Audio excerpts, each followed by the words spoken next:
कुछ तो गड़बड़ की होगी। ये जो इनकी मनस्थिति है जी, भारत के नागरिकों को चुनाव प्रक्रिया के प्रति अविश्वास पैदा करने का जो उनका षड्यंत्र है, मैं मानता हूं कि अब दुनिया भी भारत के लोकतंत्र की विविधता, विशालता, व्यापकता, गहनता, इन सबको भी जानने समझने के लिए आकर्षित होगी। ऐसे इस चुनाव के नतीजे में देख रहा हूं। साथियों, जब 1 तारीख को मतदान पूरा हुआ और 4 तारीख को काउंटिंग, इस बीच की चीजों को आप देखिए।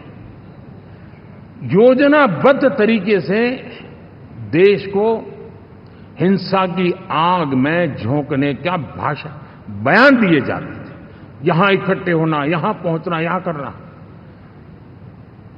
कुछ लोग इस चीज को गंभीर नहीं लेते हैं, लेकिन ये बहुत गंभीर है। आप भारत के लोकतंत्र को, पहले उसकी व्यवस्था को अनादर करते हो, अब परिणाम आने से पहले एक ऐसा माहौल बना दो कि बस आग लगा देंगे। हर प्रकार से उन शब्दों का अर्थ यही निकलता है कि उन्होंने देश को उस दिशा में ले जाने का प्रयास किया था। लगातार देश को गुमराह करने का प्रयास किया गया, देश के लोगों को बांटने का प्रयास किया। अरे, चुनाव एक ऐसा लोकोत्सव होता है कि ज्यादा से ज्यादा लोगों को हम जोड़े, तोड़ने के लिए नहीं होता है। लेकिन हर प्रकार से कोशिश यही की गई। साथियों, मैं मानता हूं कि 2024 के लोकसभा के चुनाव के जो नतीजे हैं, हर पैरामीटर से देखेंगे, दुनिया ये मानती है और मानेगी कि ये एनडीए का महाविजय है।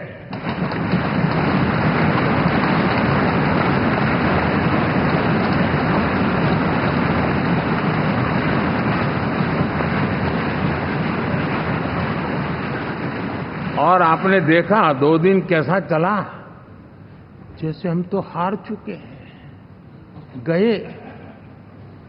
सब चारों तरफ यही दिखता था, क्योंकि उनको अपने कार्यकर्ताओं का मोरल हाई करने के लिए ऐसे काल्पनिक परेड ये करने पड़ रहे हैं। और साथियों, गठबंधन के इतिहास में अगर आंकड़ों के हिसाब से देखें तो ये सबसे मजबूत गठबंधन की सरकार है।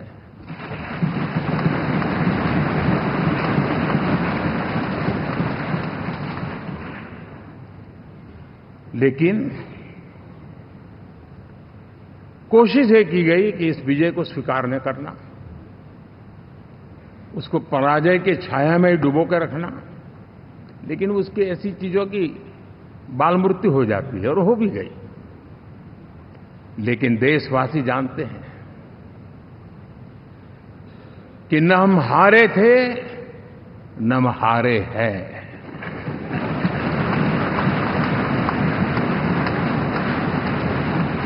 लेकिन 4 तारीख के बाद हमारा जो व्यवहार रहा है, वो हमारी वो पहचान बताता है कि हम विजय को पचाना जानते हैं।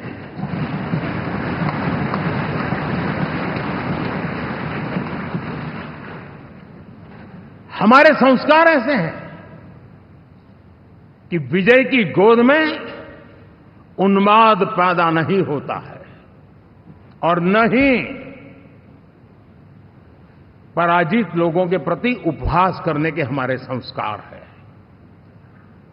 हम विजय को भी पचाते हैं और पराजित का भी उपहास करने की विकृति हम नहीं पालते हैं। हमारे संस्कार हैं।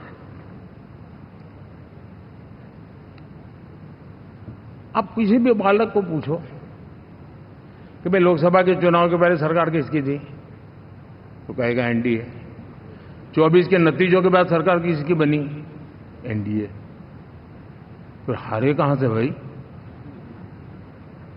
पहले भी एनडीए थी, आज भी एनडीए और कल भी एनडीए है।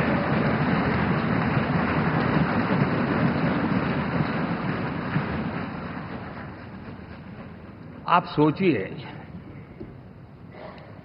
10 साल बाद भी कांग्रेस 100 के आंकड़े को नहीं छू पाई।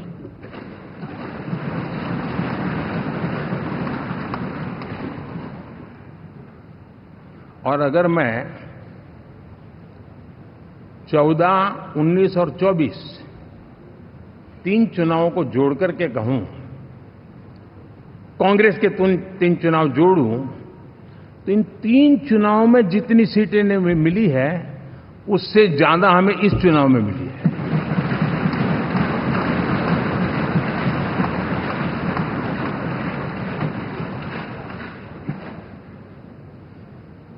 और मैं साफ देख रहा हूं साथियों, ये इंडी वालों को अंदाज नहीं है।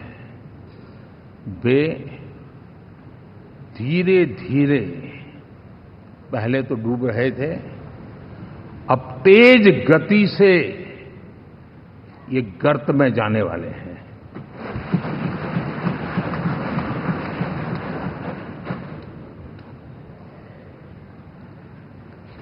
साथियों, इंडी अलायंस वाले देश के सामान्य नागरिकों की जो समझ है, आज भी वो उसके सामर्थ्य को समझ नहीं पाए या समझना चाहते नहीं है। भारत के सामान्य व्यक्ति की भी एक समझ है, और जो जमीन से जुड़ा रहता है ना, वो समझ को छूता है, समझता है, पहचानता है, वो वहां नहीं है। साथियों, इन लोगों का जो व्यवहार रहा है 4 तारीख के बाद, मैं आशा करता था कि वे लोकतंत्र का सम्मान करेंगे, लेकिन उनके व्यवहार से लगता है कि शायद उनमें ये संस्कार आए, इसके लिए हमें और इंतजार करना पड़ेगा। और तो मैं ज्यादा कुछ कह नहीं सकता। और ये वो लोग हैं जो खुद की पार्टी के पीएम का अपमान करते हैं, उसके निर्णयों को फाड़ देते थे। खुद की पार्टी को विदेशी मेहमान आ जाए तो उसके लिए चेयर नहीं होती थी। ये सारे दृश्य आपने देखे हैं। ठीक, और मैं समझता हूं कि इन सारी स्थितियों में से हम लोकतंत्र की मजबूती और जनता जनार्दन के प्रति आस्था, इसको हम, साथियों, लोकतंत्र हमें सबका सम्मान करना सिखाती है। विपक्ष में भी जो सांसद जीत करके आए हैं, मैं उनको भी बधाई देता हूं।